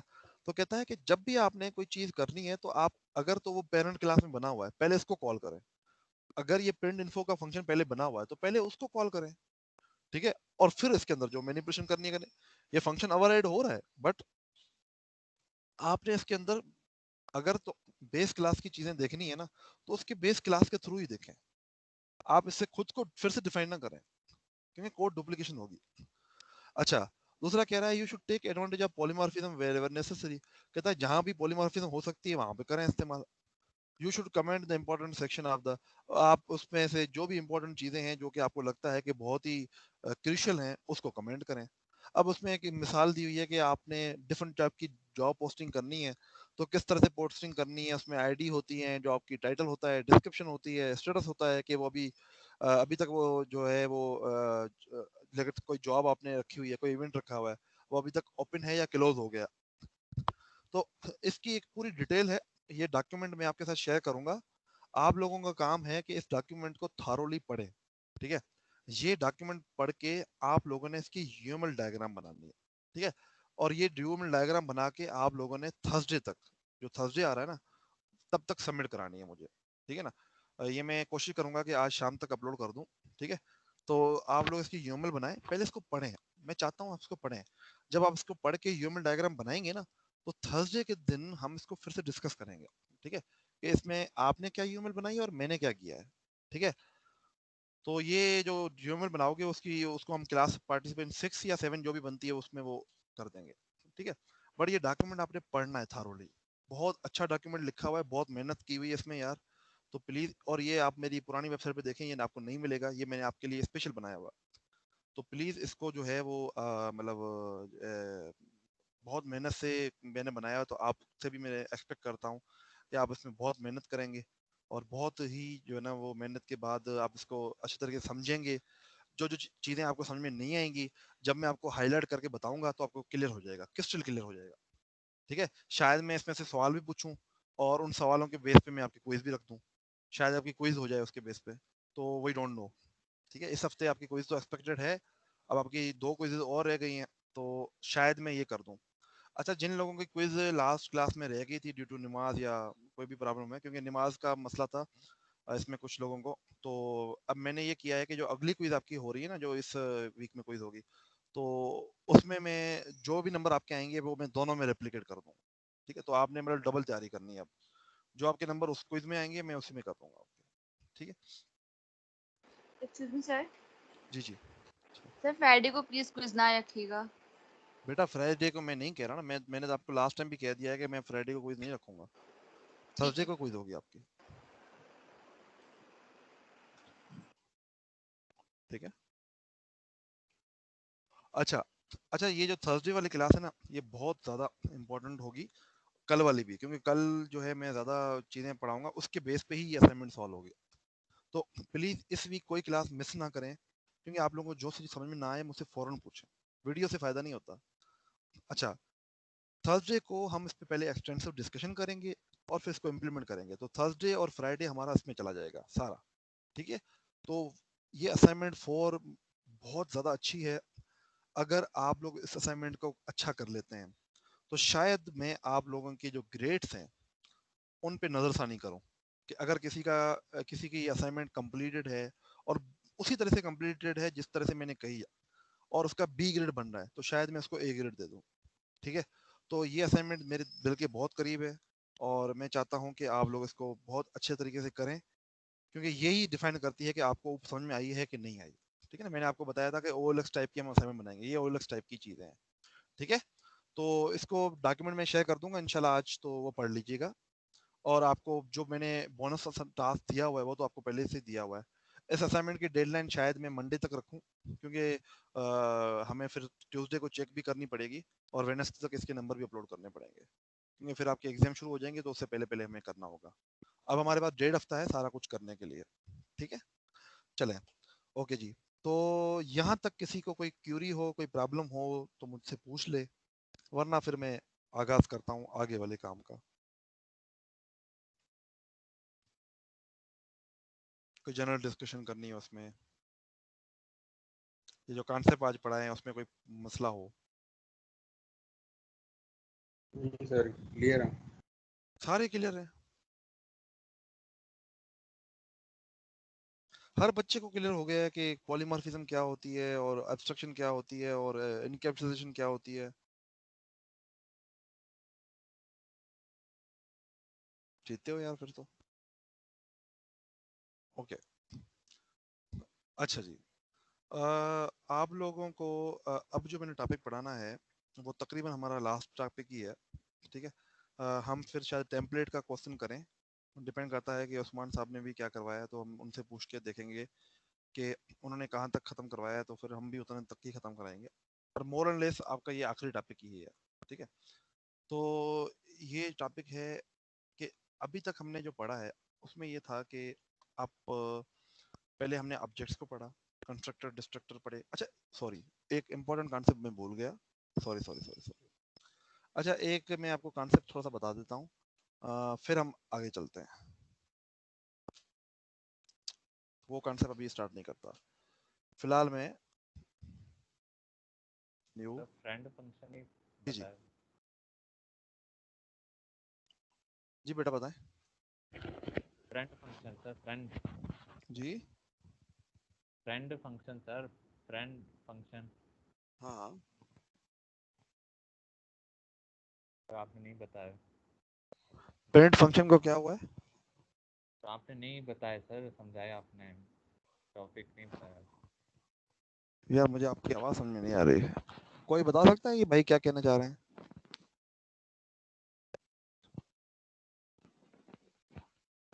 तो फ्रेंड फंक्शन ही बताया आपने, फ्रेंड फंक्शन। हाँ, फ्रेंड फंक्शन नहीं बताए, वो असल में मैंने वैसे जो है ना वो हमारे कोऑर्डिनेटर ने तो कह दिया था कि आपने नहीं पढ़ाने, नॉर्मली हम पढ़ाते होते हैं, बट इस दफ़ा मैंने नहीं पढ़ाया फ्रेंड फंक्शन। यार असल में ना टाइम का, अभी तो बहुत सारी चीज़ें नहीं पढ़ाई ना यार, असल में बेसिक आपको आ जाए, बाकी ये वाले कॉन्सेप्ट ऐसे हैं कि अगर टाइम बचा तो, बट टाइम हमारे पास इतना है नहीं, यही समझ में आ जाए तो बड़ी बात है। टाइम हमारे पास बहुत लिमिटेड है यार। मैं आपको मेरी वेबसाइट जो है ना, जिस पे वो सारी चीज़ें पड़ी हुई हैं, आप उधर से देख लीजिएगा, उधर कोड भी पड़े हुए हैं, वरना फिर हम कुछ कर लेंगे नेक्स्ट, कोई ऐसी क्लास रख लेंगे, बट मुझे लगता नहीं है कि टाइम मिल पाएगा हमें। जब हम डिलीट करते हैं PTR,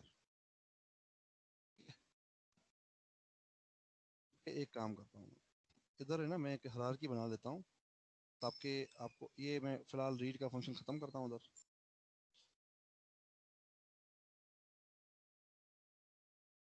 इधर एक हायरार्की बनाता हूँ। एक क्लास है ए,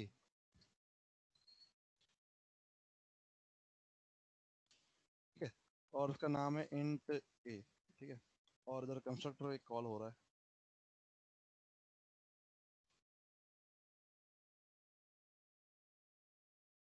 ठीक है। इस पैरामीटर की भी जरूरत नहीं है हमें फिलहाल। अच्छा जी, क्या हो क्या रहा है, ये सी आउट करता है, सी आउट आई एम ए, मैं ए का कंस्ट्रक्टर हूँ,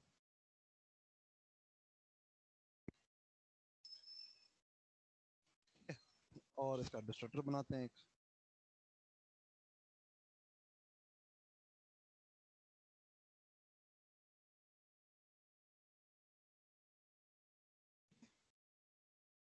अब हम क्या करते हैं, हम ये करते हैं कॉपी,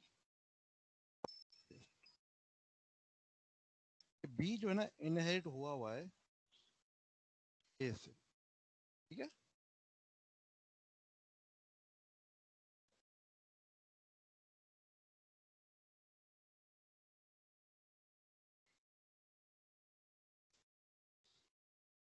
अच्छा जी, और हमारे पास एक सी क्लास बनाते हैं जो बी से इनहेरिट हुई है,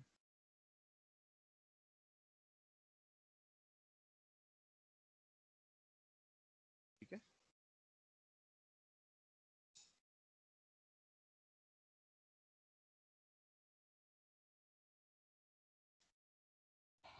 ठीक है, अच्छा जी, अब हम करते ये हैं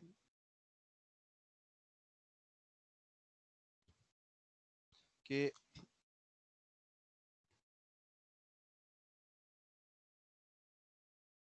इधर आते हैं और इधर लिखते हैं क्लास ए का ऑब्जेक्ट, ठीक है, और उसको चलाते हैं।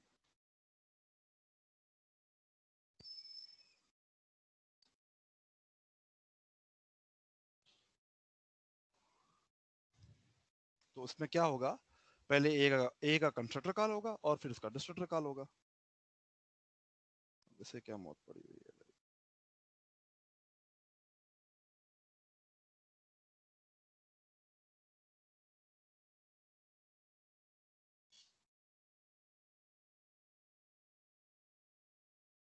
सर वो हर क्लास के नीचे सेमी कॉलन नहीं लगा है। ओहो हो, चलो जी, लगा दिया सेमीकोलन हर क्लास के बाद, फिर से error।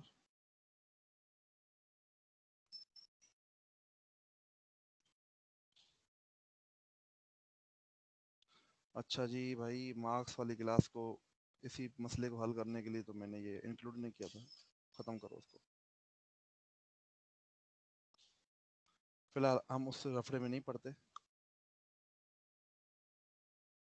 अब तुझे क्या इशू है भाई?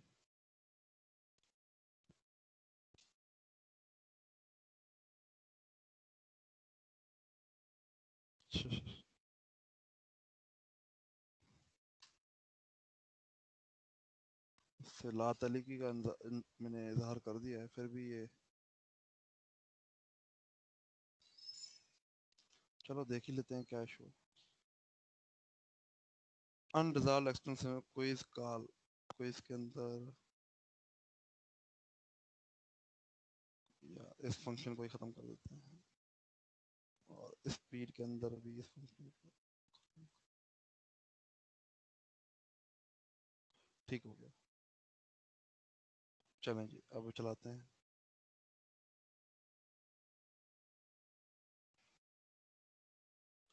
ठीक है, ये चला, तो पहले कंस्ट्रक्टर हो गया ए का कॉल, और फिर F10,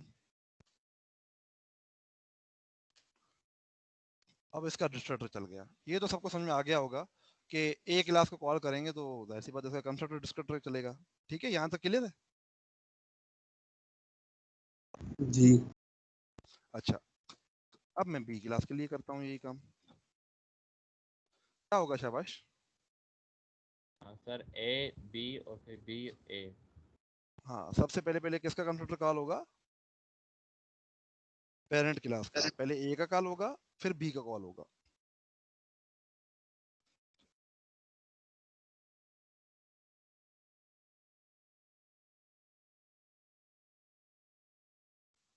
तो ए का कॉल हो गया, बी का कॉल हो गया, फिर डिस्ट्रक्टर किसका कॉल होगा?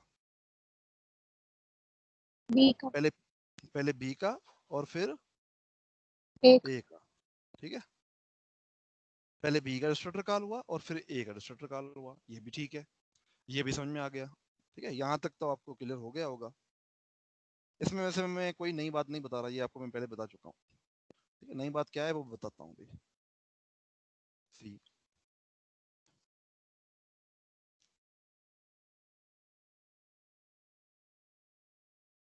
अच्छा, अब सी पे लगाते हैं नुक्ता और चलाते हैं। सी के लिए भी ऐसे ही होगा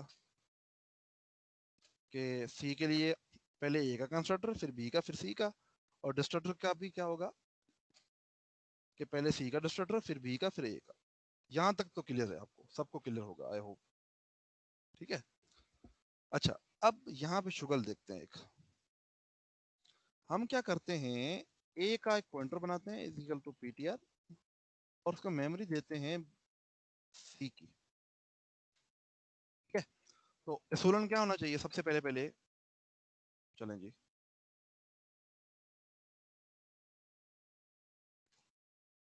सबसे पहले ए का कंस्ट्रक्टर कॉल हुआ, फिर बी का कंस्ट्रक्टर कॉल हुआ, फिर सी का हुआ। क्यों?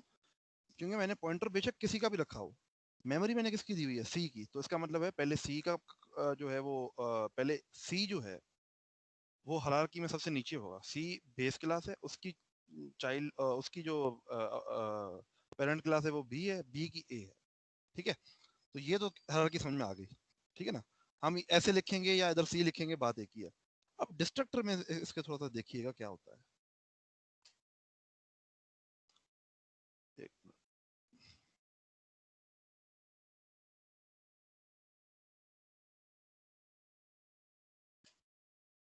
एक एक मिनट, एक मिनट।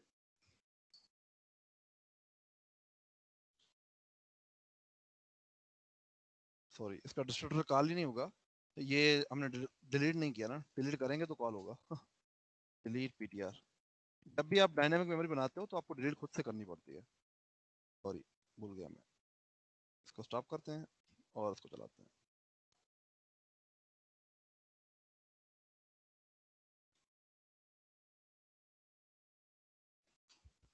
एक मिनट चल जाए, बड़ी अमेजिंग चीज दिखाता हूँ आपको।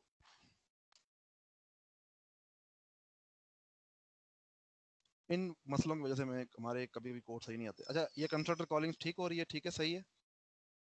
अब इसका डिस्ट्रक्टर देखिएगा आप। डिस्ट्रक्टर सिर्फ एक का कॉल हुआ है, ये क्या मामला हुआ? बाकियों का डिस्ट्रक्टर कॉल क्यों नहीं हुआ? कोई बता सकता है ये क्या सीन हुआ? ये क्या हुआ? ये क्या बात है? हालांकि हिरार्की क्या है? हिरार्की है पहले ए,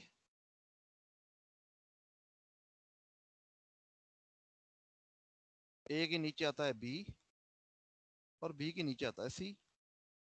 ठीक है, तो मैंने सर मेमोरी जब किस टाइप ए का होगा तो वो तीनों का जी, साथ, अब देखो ना, क्योंकि मैंने ए के ऑब्जेक्ट साथ बनाया है सी टाइप का। बेशक इधर पॉइंटर ए का है बट ऑब्जेक्ट बनाया है सी का। तो इसको नीचे हायरार्की तक डिलीट करना चाहिए था ना। कंस्ट्रक्टर तो कॉल सही हुआ है, पहले ए का हुआ, फिर बी का हुआ, फिर सी का हुआ। बट डिस्ट्रक्टर तो कैसे नहीं हुआ? डिस्ट्रक्टर तो सिर्फ ए का कॉल हुआ। ये क्या मामला था? अब बताए।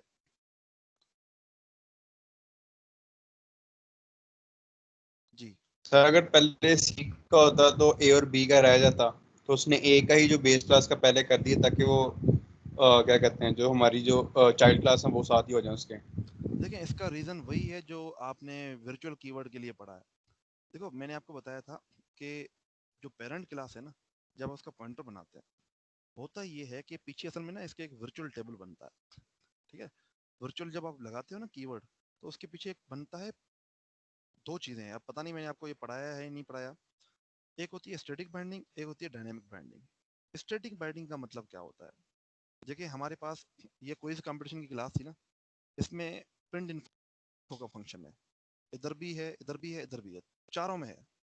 अगर हम इसमें वर्चुअल नहीं लगाएंगे तो क्या होगा, तो कंपटीशन क्लास को बार बार लग रहा होगा कि शायद ये पॉइंटर मेरा यूज कर रहा है, शायद मेरे वाले फंक्शन को कॉल कर रहा है, हालांकि उस पॉइंटर की जो मेमोरी जो गिवन है वो डिजाइन को गिवन है, या क्विज की गिवन है, या स्पीड की गिवन है, तो उसे उसके कॉल करना है। फिर मैंने कहा था कि नहीं यार, हमें इधर वर्चुअल का कीवर्ड लगाना पड़ेगा। वर्चुअल का कीवर्ड क्यों लगाना पड़ता था, इसलिए लगाना पड़ता था ताकि ये कॉल जो ना रन टाइम पे डिसाइड हो, ठीक है, कि भाई ये जो पॉइंटर है ये किस फंक्शन को कॉल करेगा। अब ये आपने जो वर्चुअल का कीवर्ड लगाया ना, इसके पीछे एक पूरा वर्चुअल टेबल बनता है। अब वो कहानी क्या है वो मैं उस पर नहीं जा रहा, बट पीछे एक वर्चुअल टेबल बनता है। वर्चुअल टेबल क्या करता है, वो आपको बताता है कि आपने ये जो मेमोरी है ना, ये किस वाली को एक्सेस करना है और कौन से फंक्शन को कॉल करना है, ठीक है ना।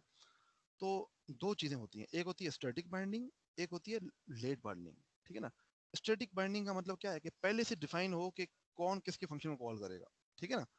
बट लेट बाइंडिंग का मतलब है कि अब आप जब फंक्शन को कॉल कर रहे हैं, जब आप प्रिंट इन्फो फंक्शन को कॉल कर रहे हैं, आपको नहीं पता कि वो कंपटीशन वाला कॉल होगा, डिजाइन वाला कॉल होगा, क्विज वाला कॉल होगा, स्पीड वाला कॉल होगा। वो डिपेंड करता है कि उसके अंदर इस कंपटीशन का पॉइंटर जो अगर स्टैटिक पीटीआर था, जो डबल स्टैटिक पीटीआर था हमने जो लिखा था, वो किस मेमोरी को पॉइंट कर रहा है। अगर इसको हमने मेमोरी दी हुई है क्विज की, तो ये क्विज वाला ऑब्जेक्ट कॉल करेगा, क्विज वाला फंक्शन कॉल करेगा, ठीक है ना। इसको हम कहते हैं कि ये मेमोरी जो है ना रन टाइम पे डिसाइड हो रही है, ठीक है।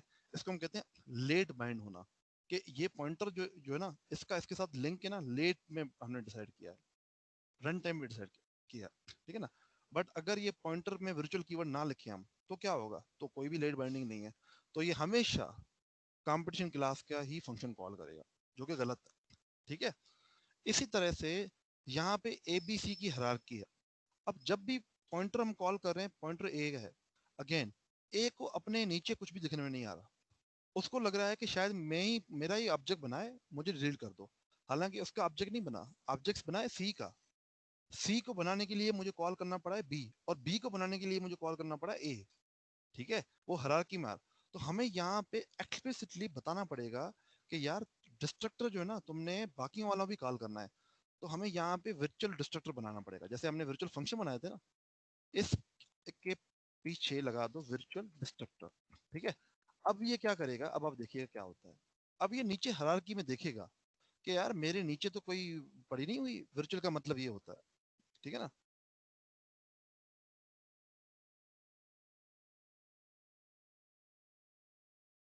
ठीक है, अब इसने एग्जैक्टली नीचे जितने भी डिस्ट्रक्टर हैं, पहले सी का फिर बी का, क्या मतलब, पहले क्या कर रहा था, पहले जब वर्चुअल नहीं लगाया था तो ये सिर्फ इसको देख रहा था, ठीक है, ये सिर्फ इसको देख रहा था, ठीक है।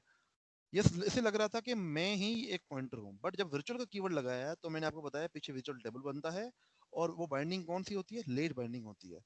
इसका मतलब है जब डिस्ट्रक्टर कॉल शुरू होगा, तो ये देखेगा कि क्या मुझे सिर्फ अपना कॉल करना है, क्योंकि मेरे पीछे वर्चुअल का कीवर्ड लगा हुआ है। इसका मतलब है कि मुझे नीचे भी देखना पड़ेगा, तो वो नीचे देखेगा बी, क्या बी के नीचे भी कुछ है, हाँ सी, सी के नीचे भी कुछ है, नहीं, खत्म। तो पहले सी का डिस्ट्रक्टर कॉल करो, फिर बी का करो, फिर ए का करो, ठीक है। अब अगर फर्ज करो यहाँ पे मैं अगर लिख देता हूँ बी, अब मुझे बताएंगे अभी क्या इशू आएगा इसमें, कोई बता सकता है। अब देखो बी के वर्चुअल के, जी जी क्या कह रहे हैं, ए का डिस्ट्रक्टर नहीं कॉल होगा, जी सही कह ए रहे का हैं। डिस्ट्रक्टर कॉल नहीं होगा सर, मैं कह रहा हूँ। ए का हो जाएगा, एक मिनट मैं बताता हूँ क्या। अब आप यहाँ पे देखें, कंस्ट्रक्टर सारे कॉल हो गए, ठीक है।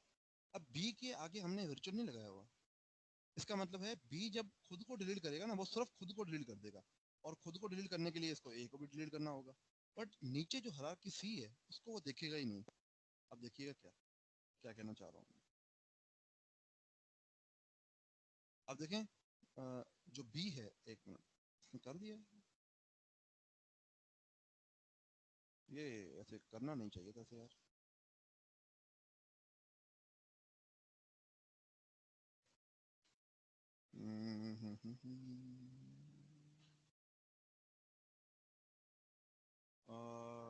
बी के आगे मैंने वर्चुअल लगाया नहीं है, सर आवाज कम आ रही है। अच्छा अच्छा अच्छा अच्छा अच्छा। अगर मैं ये हटा देता हूँ तो ठीक।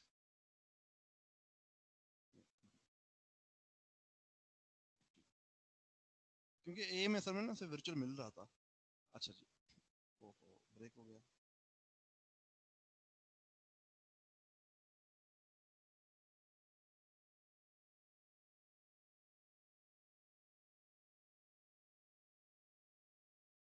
F10 ये कंस्ट्रक्टर कॉलिंग ठीक हो गई। यहाँ पे देखें अब इसने बी ने ना सिर्फ, अब देखें ए अब बगैर वर्चुअल के, हालांकि ना मैंने ए में वर्चुअल लिखा है ना मैंने बी में वर्चुअल लिखा है, ठीक है। तो ये दो डिस्ट्रक्टर तो सही कॉल कर रहा है, बट ये सी वाला जो डिस्ट्रक्टर जो ना अभी भी कॉल नहीं कर रहा। क्यों नहीं कॉल कर रहा? क्योंकि मैंने बी के जो डिस्ट्रक्टर है ना इसके नीचे वर्चुअल लिखा नहीं है। कहने का मतलब ये है कि जितने भी आपकी हायरार्की के अंदर डिस्ट्रक्टर हो ना, आप सबके पीछे जो है ना वर्चुअल लिखते हैं। कभी वर्चुअल लिख दें, कभी वर्चुअल लिख दें, आपके सारे के सारे डिस्ट्रक्टर जो है ना वो कॉल हो जाएंगे। ठीक है, अब सी के लिखने की जरूरत है नहीं, क्योंकि सी के नीचे कुछ भी नहीं है।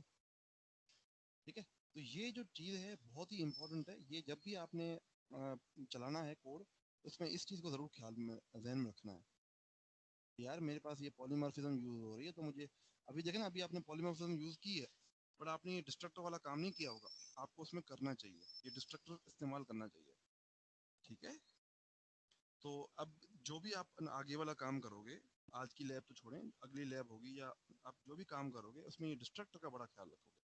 क्योंकि डिस्ट्रक्टर जो है ना, अगर पॉलीमॉर्फिज्म हो रही है तो उसको वर्चुअल रखना है आपने। ठीक है, तो इसको कहते हैं वर्चुअल डिस्ट्रक्टर। ठीक है, कि डिस्ट्रक्टर के आगे हमने वर्चुअल का कीवर्ड लगा दिया। एक हमने इसको किया, दूसरा हमने इसको वर्चुअल किया। ठीक है, सही है। तो वर्चुअल का हमने बताया आज। ठीक है, और हमने आज कॉन्सेप्ट पढ़े कि चार इसके बेसिक पिलर हैं। पॉलीमॉर्फिज्म को फिर से पढ़ा, और बस ये जनरल बातें हैं। और मैंने आपको बताया कि एक असाइनमेंट 4 आपको मिलनी है जो प्रोजेक्ट टाइप की होगी। ठीक है, जिसके काफ़ी सारी चीज़ें मैं करवाऊंगा। ठीक है, अब आपका काम क्या है? काम ये है कि एक तो आपको जो मैंने बोनस टास्क दिया हुआ है वो करें आप। दूसरा असाइनमेंट मैं अपलोड कर दूंगा, वो मुझे परसों तक आपने उसकी यूएमएल पूरी बना के, यूएमएल तब बनाओगे जब उसको समझोगे। ठीक है ना, तो सारे समझें, पढ़ें, जो भी बना पाएगा। तो जाहिर सी बात है, मैं आपको कह रहा हूँ कि ये प्रोजेक्ट मेरे दिल के बहुत करीब है। यूएमएल अगर बन गई तो प्रोजेक्ट तो कुछ भी नहीं है फिर। ठीक है ना, तो असल में एक होती है कि हम प्रोग्रामिंग कर रहे हैं, एक होती है कि हम गुड प्रोग्रामिंग प्रैक्टिस के साथ प्रोग्रामिंग कर रहे हैं। तो हम हमेशा गुड प्रोग्रामिंग प्रैक्टिस को इस्तेमाल करेंगे।